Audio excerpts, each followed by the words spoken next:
Saudaraku terkasih, selamat pagi. Salam jumpa lagi dalam Sabda Siap Saji. Selasa 9 September 2025, hari biasa pekan ke-23. Marilah kita berdoa dalam nama Bapa dan Putra dan Roh Kudus. Amin.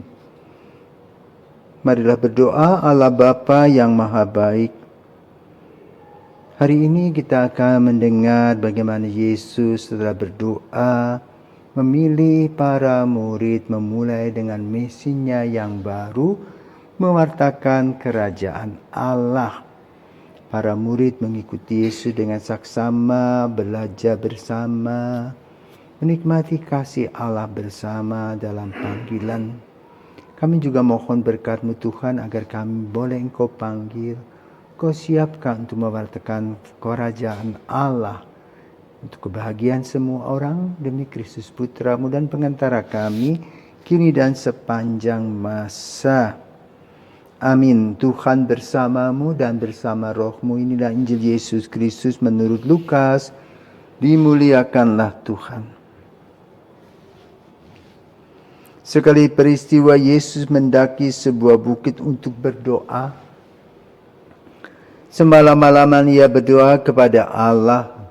Keesokan harinya ketika siang ia memanggil murid-muridnya dan memilih di antara mereka 12 orang yang disebutnya rasul.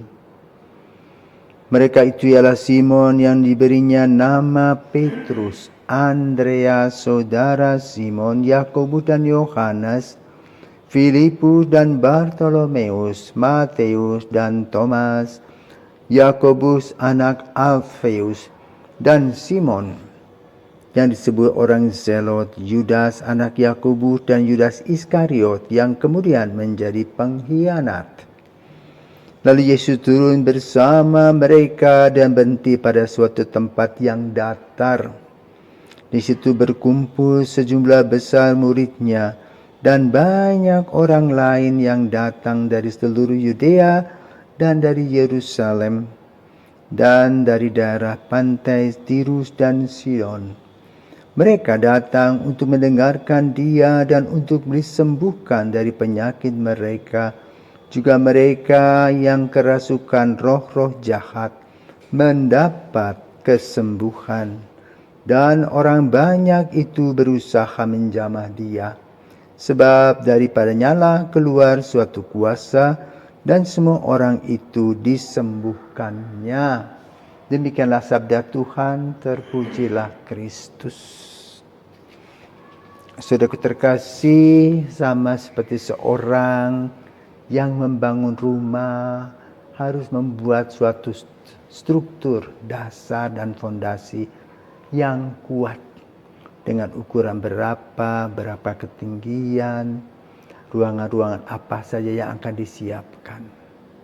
Demikian pula Yesus sebagai Putra Allah sedang mempersiapkan generasi baru sebagai pewarta kabar gembira tentang kerajaan Allah, di mana kunci dan intinya adalah untuk kebahagiaan dan keselamatan dalam damai sejahtera Tuhan.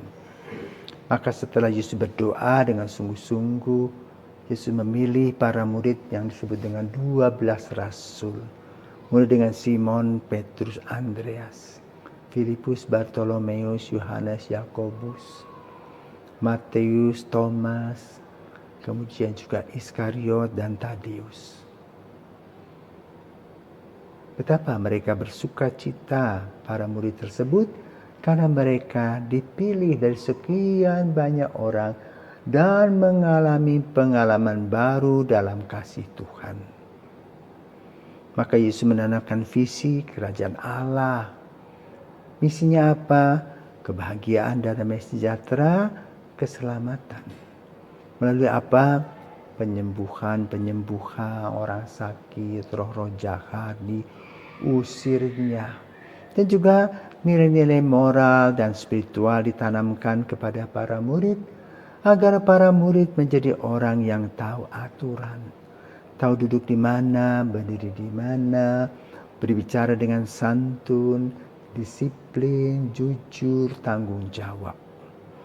Lalu aksinya adalah mewartakan kabar kemana-mana dengan sukacita. Dan inilah awal dari pewartaan kerajaan Allah. Yang sampai hari ini sudah 2000 tahun tetap berdiri. Karena gereja Katolik secara khusus mengikuti tata aturan yang dibuat oleh Yesus. Karena gereja Katolik adalah gereja yang didirikan oleh Yesus sendiri. Maka lalu pilar-pilar yang ada dalam gereja Katolik adalah intinya pewartaan adalah Yesus wafat, Yesus bangkit, Yesus menyelamatkan. Itu yang disebut dengan kerigma. Pewartaan kabar Yesus wafat, bangkit, menyelamatkan itu diuraikan melalui pelayanan kasih, melalui dunia pendidikan, melalui dunia kesehatan, melalui dunia pastoral. Juga satu ajaran kredo, aku percaya akan satu Allah, Allah Tritunggal, Bunda Maria sebagai Ibu Yesus, dan juga satu pimpinan. Maka ada garis komando, di mana Yesus memilih Petrus sebagai pengganti-penggantinya, dan kemudian gereja dalam bentuk hierarkis mempunyai pemimpin yang disebut dengan paus, para penasihatnya kardinal, para uskus, pengganti para rasul dan para imam. Kepemimpinan gereja pasti, di mana diisi oleh apa? Kau ketaatan, kemudian kemiskinan. Kemudian juga kita bersama-sama memuji Tuhan, bersyukur dalam kelompok-kelompok doa, merayakan ekaristi, berdoa devosi. Bersukaria itu yang disebut dengan liturgia. Sementara yang lain adalah kita menjadi saksi Kristus, yaitu martiria. Maka ada 5 hal yang harus diperhatikan: kerigma, koinonia, diakonia, liturgi, dan martiria. Kelima struktur dasar inilah yang tetap dipegang oleh gereja Katolik, di mana setiap orang melayani Kristus tidak terikat kepada dunia. Dunia hanyalah sarana dan prasarana. Maka tidak ada perusahaan pribadi di dalam pelayan seorang Katolik. Kalau ada itu namanya itu di luar tanggung jawab gereja. Karena itu sampai hari ini gereja Katolik tetap satu dan utuh. Kenapa? Garis komandonya jelas, ketaatan. Bahkan paus pun tidak bisa mengkampanyekan mau jadi calon paus, tidak. Dipilih dalam konklav. Demikian pula para uskup. Dari sejak awal diperhitungkan. Kadang-kadang memang ada kegagalan, itu tergantung pada pribadi-pribadi. Tapi secara struktural gereja Katolik itu kuat. Dan setiap orang yang diutus pun juga tidak perhitungan macam-macam. Dengan kaul kemiskinan, kemudian ketaatan, itulah kekuatan gereja Katolik.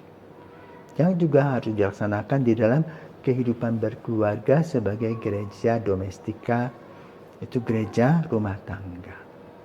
Maka mari kita juga berdoa baik untuk gereja rumah tangga maupun gereja secara umum, agar kita tetap satu, utuh, dan bersatu di dalam kasih dan karya kasih Yesus dalam melaksanakan kehidupan nyata sehari-hari, sebagaimana yang telah dibuat oleh Yesus sebagai dasar dari berdirinya sebuah gereja, gereja Kristus, melalui ke-12 rasul, walaupun dalam sejarah kemudian ada yang membelot, itu Yudas yang menjual Yesus. Tapi gereja tidak musnah karena itu, tapi tetap berdiri tegas, teguh, karena di dalam naungan Roh Kudus.